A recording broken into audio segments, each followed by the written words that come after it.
Baik, kita bertemu kembali dalam mata kuliah Matematika Ekonomi 2. Kita melanjutkan yang derivasi lebih dari satu variabel ya.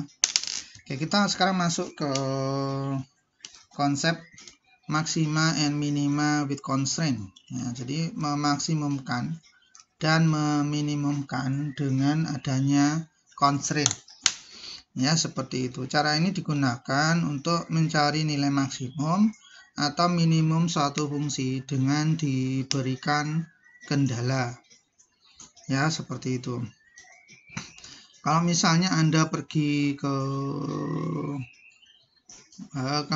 tukang jahit lah, seperti itu ya, maka tentunya Anda akan mengalami kesulitan ketika Anda memesan suatu baju. Ada tukang jahit suatu baju, Bu, Pak, saya minta tolong buatkan baju yang bagus untuk saya, tetapi dengan harga yang paling murah. Nah, seperti itu. Jadi, maka tentunya kalau itu nanti kalau dijawab oleh tukang jahitnya, maka dia akan bingung. Baju yang paling bagus, tetapi kok harganya yang paling murah. Nah, seperti itu. Sehingga maka dia akan kesulitan. Nah, itu sebenarnya matematika ekonomi juga menyelesaikan hal-hal yang seperti itu. Jadi prinsipnya bahwa hal yang seperti itu tidak akan bisa diselesaikan. Kenapa? Karena semua hal itu dimaksimalkan. Ya, semua hal itu diwodot, dicari yang paling bagus, ya. Terus harganya yang paling murah seperti itu, maka akan kesulitan. Sehingga yang tepat adalah ketika memaksimumkan sesuatu, maka ada satu variabel variabel ya, suatu hal yang menjadi ketetapan ya, namanya seperti itu. Sehingga Anda tidak akan mungkin terjawab kalau misalnya memesan baju ya, pokoknya baju yang paling bagus tapi harganya yang paling murah, itu maka akan kesulitan. Beda kalau misalnya, Pak, Bu, saya minta tolong dibuatkan baju yang paling bagus, tetapi saya tuh punya anggaran sebatas 300.000, misalnya seperti itu. Artinya maka penjahitnya itu akan mengira-ngira, oh ini mereknya apa, kualitasnya seperti apa, yang sekiranya cocok untuk anggaran tersebut. Ya, jadi seperti itu. Jadi itu kan artinya memaksimumkan output ya dengan budget tertentu. Ya, samanya dengan ini, bahwa maxima and minima with constraint itu adalah yang maksudnya seperti itu, memaksimumkan sesuatu atau meminimumkan sesuatu tetapi dengan adanya kendala. Ya, seperti karena tidak mungkin di dunia ini semuanya tidak ada kendala, pasti akan ada kendala. Nah, sama halnya Anda seperti itu tadi. Jadi misalnya Anda itu yang kedua, yaitu mencari output maksimal dengan kendala anggaran tertentu.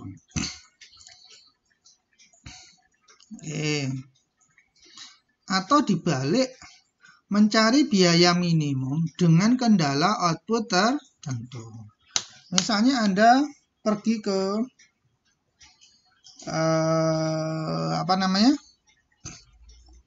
ke satu toko itu menyediakan berbagai macam versi laptop, berbagai macam merek laptop dengan berbagai versinya seperti itu, maka tentunya juga Anda nggak bisa kalau misalnya, Pak, saya mau mencari laptop yang bagus sekali, speknya yang baik sekali, tapi yang murah sekali. Nah itu maka tokonya akan kebingungan. Maka yang Anda bisa lakukan adalah, Pak, saya kepingin laptop atau komputer dengan spek seperti ini. Dilihat dari RAM-nya, dilihat dari memorinya, ya, memori simpannya, ya, harddisknya seperti itu. Dilihat dari kemampuan grafisnya, Anda sudah punya perkiraan dari awal, speknya ini, atau saya kepingin laptop yang sekiranya buat untuk kepentingan apa, seperti itu, tetapi saya minta kalau bisa harganya yang paling murah.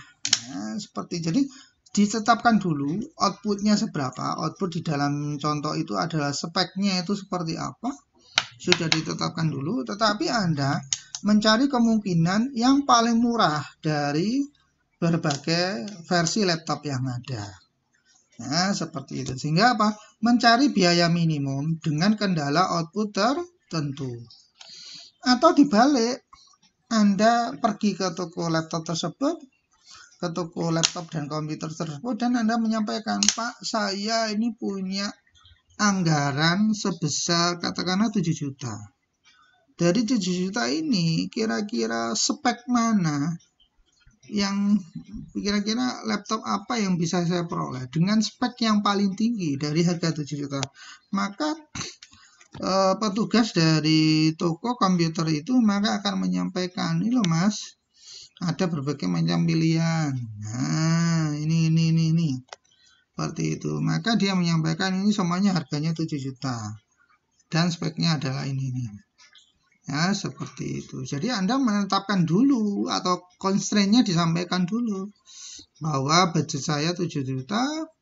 Kira-kira kalau punya 7 juta ini, spek seperti apa atau laptop seperti apa yang bisa saya peroleh. Ya, maka disampaikan. Maka itu tidak akan membingungkan. Beda kalau ya itu. Cari spek yang paling bagus tapi dengan harga yang paling murah, itu jadi bingung nanti itu. Ya, jadi kira-kira seperti itu kegunaan dari konsep ini. Oke. Nah, misalkan saja misalkan ada fungsi X, Y sama dengan 5X kuadrat ditambah 6Y kuadrat minus XY, seperti itu. Maka tentukan minimum atau maksimum dengan constraint X plus 2Y sama dengan 24. Maka ini bisa diselesaikan dengan cara menggunakan persamaan Lagrange multiplier. Ya, seperti itu. Nah, formatnya seperti apa Lagrange multiplier itu? Nah, adalah seperti ini. Ya. Nah, seperti ini. Jadi dibuat persamaan baru lagi, yaitu kalau tadinya F kecil menjadi F besar, seperti itu. Dan ditata, yang pertama adalah fungsi objektifnya. Fungsi objektifnya yang tadi itu.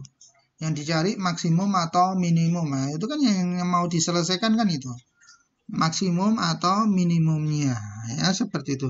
5X kuadrat ditambah 6Y kuadrat dikurangi XY.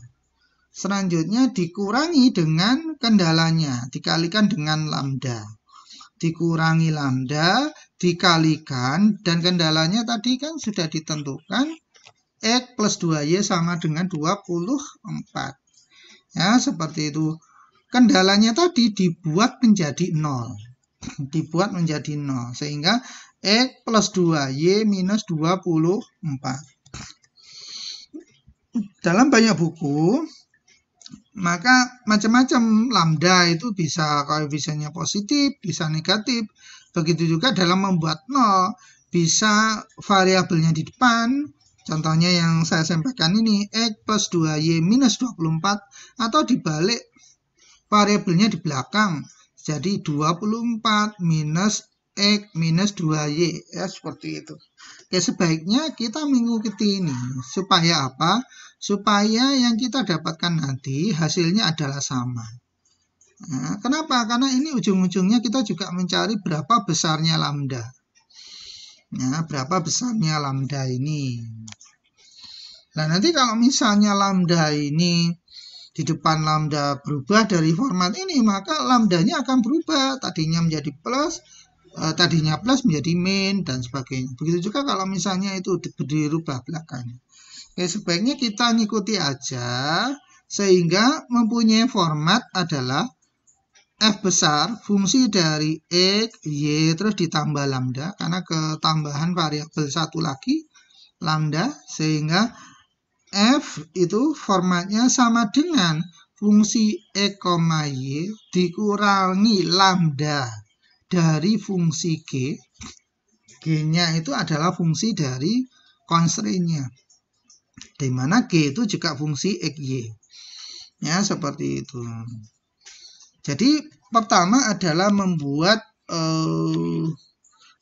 persamaan baru Lagrange multiplier itu dengan format seperti ini. Sekali lagi, di depan lambda itu adalah negatif, ditandai negatif, dan menjadi 0 itu variabelnya ditaruh di depan. Misalnya tadi X plus 2Y sama dengan 24, berarti X plus 2Y minus 24, ya, berarti sama dengan 0 ya. Seperti itu. Lantas bagaimana langkah-langkahnya? Setelah dibuat itu, langkah yang pertama adalah mencari maksimum atau minimum, tentunya dengan mencari turunan yang pertama dari F. Ingat, segala sesuatu kita kembali pada konsep derivasi. Segala sesuatu yang maksimum atau minimum itu pasti diperoleh jika turunan pertamanya adalah sama dengan 0. Ya, maka kita cari turunan pertama F terhadap ketiganya, ketiga variabelnya X, Y, dan lambda. Sehingga cari turunan pertama terhadap X, Fx sama dengan 0, Fy sama dengan 0, F lambda sama dengan 0. Itu artinya F diturunkan terhadap lambda. Maka dari langkah ini, nanti akan ada persamaan 1, persamaan 2, persamaan 3, seperti itu. Maka nantinya dari ketiga ini kalau digabungkan, maka akan kita ketemu titik kritisnya. Jadi A, B. Ya, seperti itu. Lebih lanjut kita nanti akan dapatkan contoh. Untuk menentukan apakah titik kritis ini maksimum atau minimum, maka dapat dicari dengan tahapan-tahapan berikut. Ya, yang kedua adalah menurunkan kedua kalinya terhadap X. Tadi kan Fx. Lah ini diturunkan kedua kalinya sehingga Fxx. Ya, dan terhadap Y atau Fyy. Oke, serta menurunkan sekali terhadap X lalu dilanjutkan terhadap Y atau Fxy. Jadi penurunan silang. Jadi pertama diturunkan 2 kali terhadap X, diturunkan 2 kali terhadap Y atau Fy, lalu diturunkan silang Fx, terus turun lagi Fy, sehingga Fxy. Ya, seperti itu. Oke, kalau itu sudah didapatkan, maka tentunya dari langkah kedua ini, dari langkah kedua ini, ya, maka akan dapat Fxx, ya seperti itu, Fyy, nah, terus sama Fxy, ya seperti itu.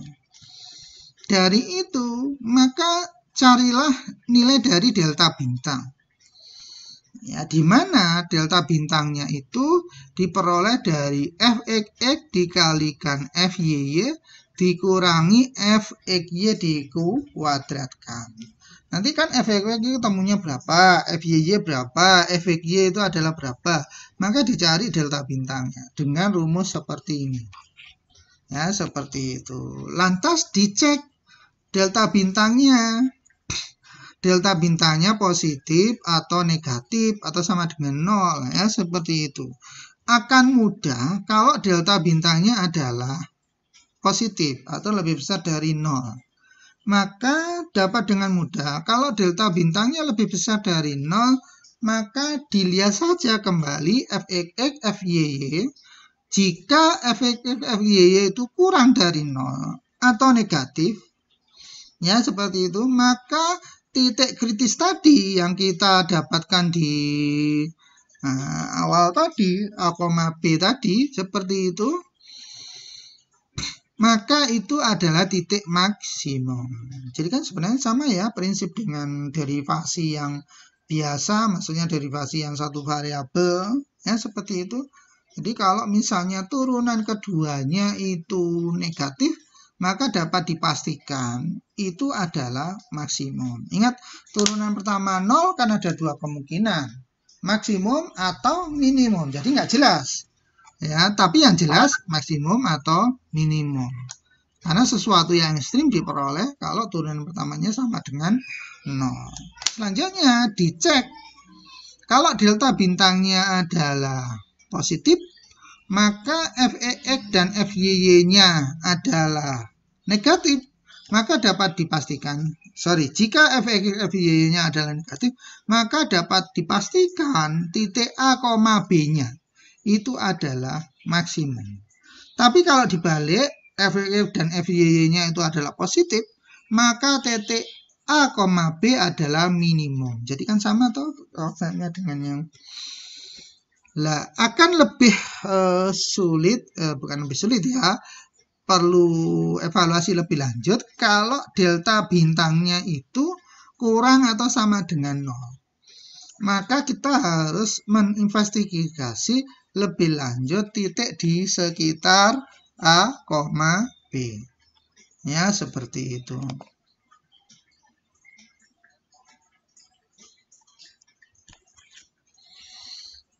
Oke, lantas kalau lambdanya ditemukan, misalkan lambdanya ditemukan 100, ini artinya bahwa jika kendala dinaikkan satu satuan, tadi kan kendalanya kalau nggak salah X plus 2Y sama dengan 24 ya.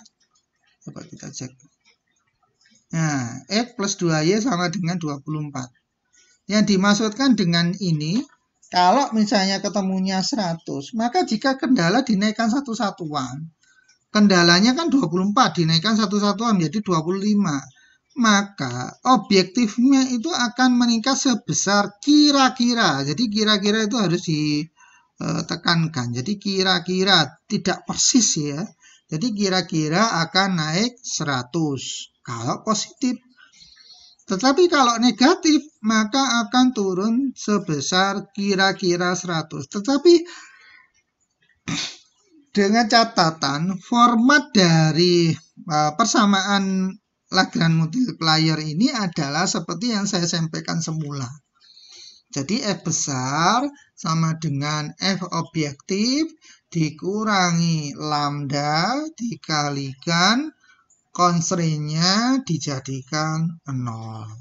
Constraint-nya pun dijadikan 0 itu dalam bentuk variabelnya di depan. Ya, bukan di belakang. Jadi variabelnya di depan, konstantanya di belakang. Sehingga X plus 2Y minus 24. Oke, jadi seperti itu. Kita masuk ke contoh soal. Oke. Ini kelihatan ya, mudah-mudahan kelihatan. Nah, ini misalkan ada fungsi jika Fxy sama dengan 5x kuadrat ditambah 6y kuadrat minus xy. Jadi kayak gini ya.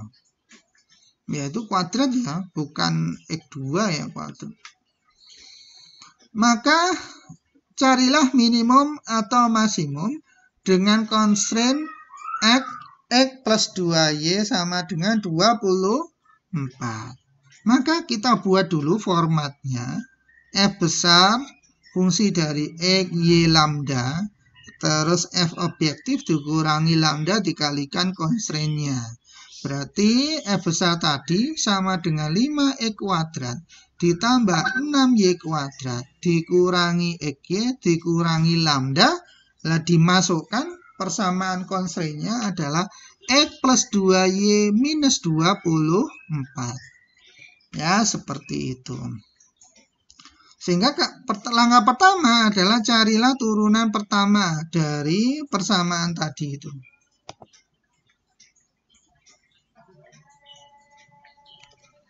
Persamaan Lagrange itu ya. Carilah turunan pertama terhadap X dan disamakan dengan 0. Sehingga Fx, X-nya kecil di bawah, sama dengan 10x, itu diperoleh dari 5x kuadrat. Kalau diturunkan 10x, sekali lagi ini salah nulisnya ya. Tolong nanti diperbaiki sendiri. 10x minus Y ya, minus lambda. Kenapa cuma minus lambda? Karena di dalam constraint itu hanya ada X ya, seperti itu.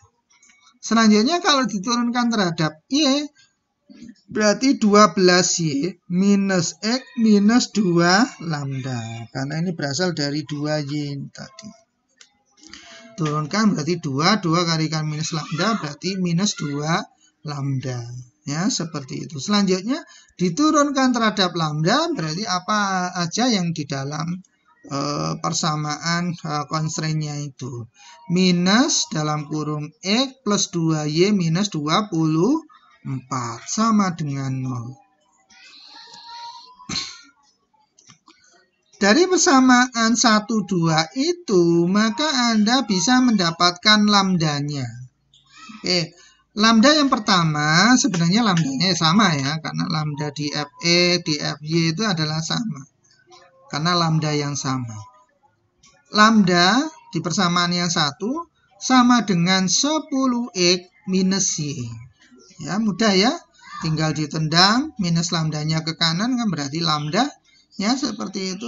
Terus yang kedua, lambda sama dengan 6Y minus setengah X. Ya, karena ditendang ke kanan kan berarti 2 lambda. Sehingga lambda sendiri berarti 12Y dibagi 2, 6Y, terus minus X dibagi 2, minus setengah X. Sehingga kita dapatkan 10X minus Y sama dengan 6Y dikurangi setengah X.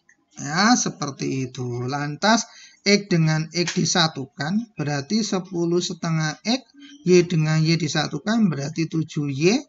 Seperti itu, 10 setengah X itu berarti 21 per 2X sama dengan 7Y. Ya, 21 dengan 7 kan bisa dibagikan ya. Berarti 3, berarti 3X sama dengan 2Y. Oke, sehingga kita dapatkan 3 per 2X sama dengan Y, atau kita tulis di sini nggak apa-apa, 3X sama dengan 2Y. Ya, seperti itu. Kalau kita dapatkan 3X sama dengan 2Y, sedangkan persamaan yang ketiga itu kita dapatkan X plus 2Y sama dengan 24, sini. Ya, seperti itu. Maka masukkan saja di dalam Y-nya itu. Y-nya bisa masuk ke dalam Y atau masuk ke dalam X. Ya, kalau dalam soal ini saya masukkan ke dalam Y-nya, sehingga X plus 2Y sama dengan 24. X plus 2, Y-nya saya ganti 3 per 2X. Kan gitu ya. Sama dengan 24. Ya, seperti itu. Ini dicoret, ini dicoret. Berarti X plus 3X atau 4X sama dengan 24. Sehingga ketemu X-nya 6. Kalau X-nya 6, maka ketemu Y-nya adalah 9. Kalau X-nya 6 di sini, berarti 3 kali 6, 18. Seperti itu, berarti Y-nya adalah 9. Ya, seperti itu. Lah, kalau ketemu seperti itu, maka lambdanya berapa? Ya, lambdanya dimasukkan ke yang tadi, di awal-awal tadi. Lambda sama dengan 10X minus Y. Ya, ini harus sama persis. Lambda yang dihasilkan dari persamaan pertama. Dari persamaan pertama kan hasilnya ini. Itu nilainya berapa? Coba masukkan saja. 6 dan 9. X dan Y-nya itu tadi. Berarti 10 kalikan 6, 60. Dikurangi 9 adalah 51. Berarti lambdanya ketemu 51. Dan itu harus sama persis dengan lambda yang diketemukan dari persamaan yang kedua. Ya, kenapa? Karena lambda yang dari persamaan 1 dan 2 itu adalah lambda yang sama. Maka hasilnya juga harus sama. Berarti 6 kali 9 adalah berapa? 53. Seperti itu ya.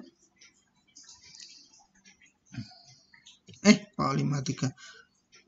Ya, 6 kali 9, 54 ya. 54 dikurangi setengah X. Setengah X itu X-nya adalah 6. Berarti 6 per 2, 3. Berarti 54 dikurangi 3 adalah 1. Berarti 51. Berarti sama ya.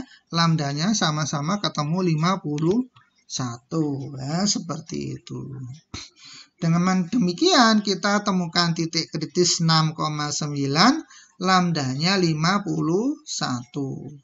Terus selanjutnya kita cari turunan yang kedua. Jadi fx berapa? Fx diturunkan. Anda lihat di persamaan 1. Fx kan berarti 10. Fy adalah 12. Sedangkan fxy, nah, fxy maupun fyx itu pasti sama. Pasti sama. Fxy itu pasti sama dengan fyx. Ya, seperti itu. Fxy itu sama dengan minus 1. Ya, seperti itu. Sehingga 10 dikali 12, 120, dikurangi minus 1 pangkat 2. Ya, seperti itu. Berarti kan positif itu. 120 dikurangi 1. Jelas positif. Berapapun positifnya. Itu 119. Karena delta bintangnya positif, maka mudah. Delta bintangnya itu kan lebih besar dari 0. Ya, seperti itu. Kalau lebih besar dari 0, tinggal cek saja. Fx, Fy-nya ketemunya positif. Fx positif, Fy-nya positif, maka titik 6,9 itu adalah titik minimum. Ya, seperti itu. Kalau titik itu adalah titik minimum, delta bintangnya adalah 51, ini mengindikasikan kalau constraint tadi X plus Y sama dengan 24. 24-nya dinaikkan satu-satuan seperti itu. Maka objektifnya, ini kalau dimasukkan lagi ke persamaan itu, maka objektifnya akan naik bertambah kira-kira. About, tidak persis 51. Tapi kira-kira sebesar 51. Ya, seperti itu. Jadi coba aja ini dicari U-nya berapa. Sorry, ini objektifnya ya. Objektifnya F tadi ya. F tadi 5E kuadrat. 5E kuadrat berarti 5 kali 36 gitu ya. Ditambah 6Y kuadrat. 6 kali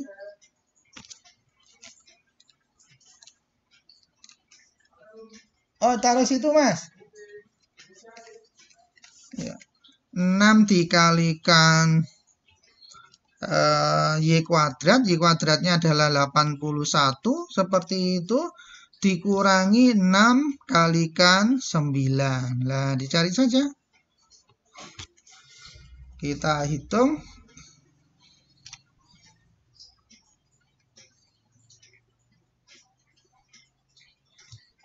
Ya. Kita hitung 5 kalikan 36 ditambah 6 kalikan 81 karena Y-nya ketemu 9 sehingga 9 kuadrat adalah 81 dikurangi 6 kali 9. Nah, ketemunya 612. 612 itu adalah minimum. Artinya apa? Kalau kendalanya tadinya 24 dinaikkan satu-satuan, maka kira-kira akan bertambah menjadi 51. 51 berapa ya? Berarti 612 ditambah 51 kira-kira. Tidak sama persis itu. Berarti 663. Jadi seperti itu interpretasinya. Oke, kita lanjut. Nah, kalau ini cara yang lain, dia tidak menggunakan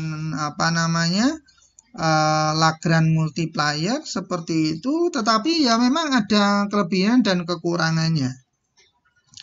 Kekurangannya bagaimana? Maka kita tidak akan mendapatkan lambdanya itu. Ya, seperti itu. Kita tidak akan mendapatkan lambdanya itu. Nah, kalau ini disubstitusikan saja sebenarnya ya. Supaya menjadi fungsi satu variabel ya, seperti itu. Oke, sama hasilnya, tapi sekali lagi kita tidak akan mendapatkan informasi lambdanya dan akan menyulitkan kalau misalnya variabelnya lebih dari 2, 3. Ini seperti itu. Oke. Nah, ini contoh yang lebih nyata ya, seperti itu. Kalau tadi kan persamaan biasa saja tanpa tahu itu aplikasinya apa. Jadi misalnya maksima dan minima dengan constraint, tapi ini diterapkan pada fungsi utility ya, fungsi utility, dan ini penerapannya kan pada consumer equilibrium ini ya. Misalkan ada persamaan utility 4x pangkat 4y kuadrat ya, maka tentukan maksimum utility kalau kita mempunyai budget constraint 6, harga X-nya adalah 4, harga Y-nya adalah 1. Maka kita buat saja persamaan Lagrange multiplier sama dengan tadi.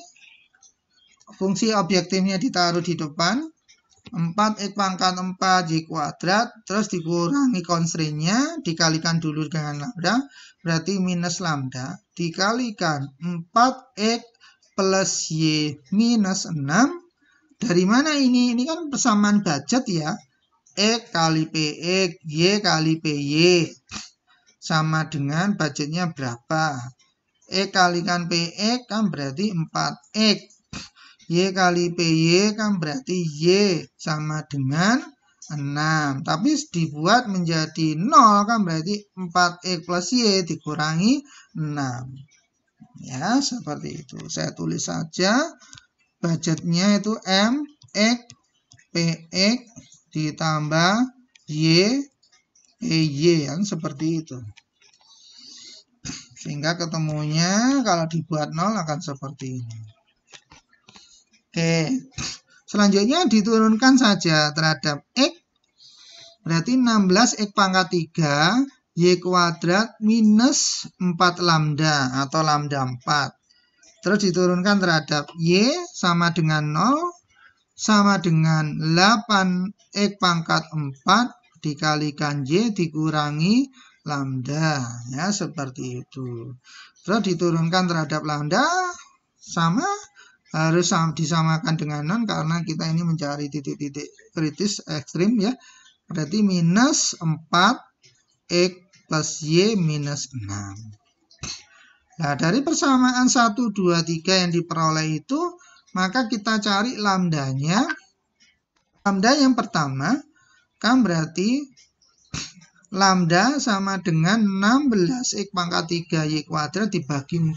Berarti 4x pangkat 3y kuadrat. Sedangkan nambah yang dari persamaan 2, sekali lagi lambdanya ini sebenarnya sama. Berarti 8x pangkat 4y. Nah, seperti itu. Oke, kalau lambdanya sama dengan 4x pangkat 3y pangkat 2 sama dengan 8x pangkat 4y seperti itu, maka kita bisa rangkum, kita bisa peroleh persamaan baru y sama dengan 2x. Nah, seperti itu. Ingat, ini masuk ke sini dan ini masuk ke sini ya, seperti itu. Dan ingat, lambda yang persamaan 1 dan 2 itu kan hakikatnya sama ya, seperti itu, sehingga boleh disamakan, sehingga ketemunya Y sama dengan 2X. Lantas dari itu kita masukkan saja ke persamaan ketiga, Y sama dengan 2X ya, seperti itu. Y sama dengan 2X. Berarti persamaan yang ketiga itu kan sebenarnya 4X plus Y sama dengan 6. Terus Y-nya itu menjadi 2X. Ini ya. Seperti itu. Oke, Anda lihat di sini. Berarti 4X plus 2X. Ini berasal dari ini. Y-nya diganti dengan 2X. Sehingga 6X sama dengan 6. Jadi X-nya sama dengan 1. Kalau X-nya sama dengan 1, maka Y-nya sama dengan, Y kan sama dengan 2X. Kalau X-nya 1, berarti Y-nya sama dengan 2. Berarti ditemukan X, Y-nya adalah 1,2. Oke. Kalau X-nya 1,2, maka kita cari lambdanya. Lambdanya harus sama di persamaan 1 dan 2. 4 kali 1 dikali 2 kuadrat berarti 4, berarti 16. Masukkan di persamaan 2, 8 dikalikan 1 dikalikan 2, 16 juga sama. Ya, seperti itu. Berarti betul ini sudah. Jadi yang sering kali salah adalah ternyata lambda dari persamaan 1 dan 2 itu berbeda, yaitu salah, harus sama. Kenapa? Karena prinsipnya itu lambda yang sama. Ya, bukan lambda 1, lambda 2. Kecuali kalau constraint-nya lebih dari 1. Ini kan constraint-nya cuma 1, sehingga cukup lambdanya ya 1 itu saja. Kalau constraint-nya ada 3, berarti nanti ada lambda 1, lambda 2, lambda 3, seperti itu. Ya, itu kalau dalam matematika itu Anda bisa dapatkan di analisis optimasi gitu. Ya, atau matematika ekonomi 3. Oke. Selanjutnya adalah kalau sudah kita dapatkan itu tadi, selanjutnya kita buat turunan yang kedua. Turunan yang pertama kan tadi itu 16 X pangkat 3Y kuadrat. Kembali lagi ke sini. Nah, turunan yang pertama kan tadi ini ya. Sorry.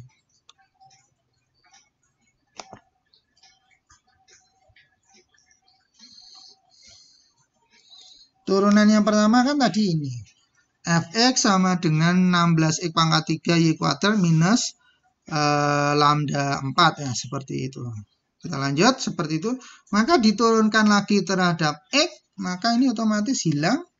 Ya, seperti itu. Sehingga 48 X kuadrat dikalikan Y kuadrat ya sama dengan, ya masukkan saja. X dan Y-nya kan sudah ketemu. Berarti 192. Oke. Sedangkan keturunan dari kedua dari Y, kita lihat dulu turunan pertama dari terhadap Y, 8X pangkat 4, Y dikurangi lambda. Berarti sama dengan turunan keduanya kan berarti 8X pangkat 4. Ya, seperti itu. 8X pangkat 4, X-nya kan ketemu tadi 1. Berarti kan berarti 8. Seperti itu. Sedangkan FYX itu adalah FYX itu diturunkan bisa dari Y diturunkan terhadap X diturunkan terhadap Y ya, seperti FY diturunkan terhadap X atau Fx diturunkan terhadap Y. FYX berarti 32X pangkat 3Y. Nah, sekali lagi masukkan X-nya 1, Y-nya 2 berarti 64. Kalau itu maka kita dapatkan delta bintangnya. Delta bintangnya adalah apa ini? Delta bintangnya adalah negatif. Kalau delta bintangnya adalah negatif, maka investigasi di sekitar 1,2, sekitar A, B-nya. Tapi tentunya yang memenuhi syarat di kendalanya. Kendala kan Fx plus Y sama dengan 6. Misalkan saja masukkan saja X-nya 0,5, Y-nya 4. Seperti itu. Masukkan saja X-nya 0,5. Kalau X-nya 0,5 kan berarti 4 dikalikan 0,5 kan berarti 2. Berarti Y-nya berarti 4. Ya, seperti itu. Kalau 2 bagaimana? Kalau 2 nanti nggak masuk akal. Kalau X-nya 2, 4 dikalikan 2 berarti 8, berarti Y-nya minus 2. Padahal itu adalah kasusnya utility, nggak mungkin barang itu kok negatif. Sedangkan X dan Y-nya itu kan sama-sama barang, ya, jadi nggak mungkin. Yang mungkin adalah itu tadi. X adalah 0,5. Ya, seperti itu. Kalau tadi sudah ketemu yang 1,2. Nah, itu sebagai patokan. Carilah sekitar A, B atau 1,2. Ketemunya ini. Ya, Anda memisalkan X 0,5, Y sama dengan 4. Masukkan saja di persamaan utility-nya atau objektifnya. Ketemunya kalau 0,5 dan 4 itu adalah 4. Ya, 4 X pangkat 4, Y pangkat 2 itu hasilnya adalah 4. Bandingkan dengan stationary point-nya tadi. Stationary point-nya adalah 1,2. 1,2 masukkan di 4 X pangkat 4 Y kuadrat. berarti 4 kalikan 1 pangkat 4, 2 pangkat 2, berarti 4 kali 4, 16. Ya, seperti itu. Jadi kita dapatkan 1,2 itu 16, dan itu lebih besar daripada bandingannya yang 0,5,4 tadi. 0,5,4 tadi. Berarti apa? Karena ini lebih besar, berarti itu adalah maksimum poin. Ya, seperti itu. Oke, jadi seperti itu ya. Oke, kalau ini saya pikir sama, cuman ini budgetnya yang dinaikkan. Oke, saya pikir kita tidak perlu. Oke, ini sebenarnya aplikasi dari apa namanya? Oke, ini coba kita lihat ini yang kalau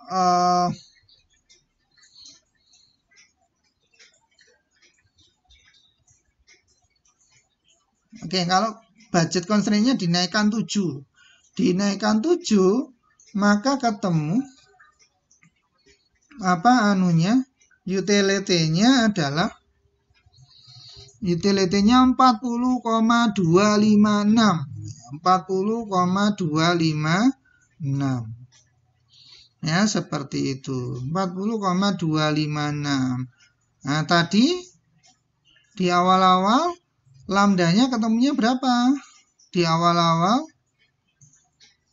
lambdanya X-nya 1,2. Nah, nih lambdanya ketemunya 16. Ya, seperti itu. Lambdanya ketemunya 16, sedangkan objektifnya ketemunya adalah 16 sebagai maksimum. Berarti dijumlahkan 16 tambah 16 adalah 32. Memang tidak sama persis. Ya, seperti itu. Sekali lagi memang tidak sama persis, makanya kita sampaikan utility-nya 32, jadi tidak akan sama persis nambah, tapi ya naiknya kira-kira sebesar itu. Oke. Oke, jadi itu Anda bisa terapkan ini utility function ya, sama dengan tadi.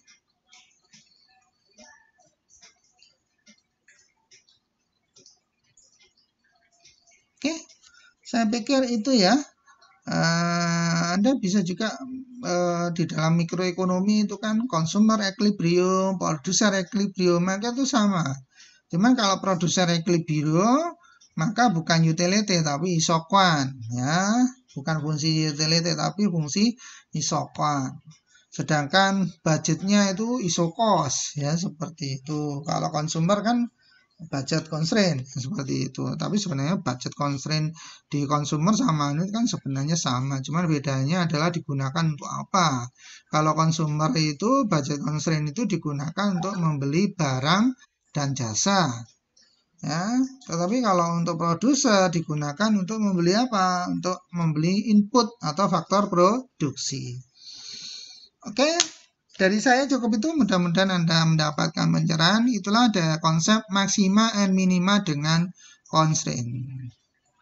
Silakan Anda buka-buka buku Webernya dan kita kerjakan pelatihan soal yang ada di dalamnya. Baik, dari saya cukup itu. Assalamualaikum warahmatullahi wabarakatuh.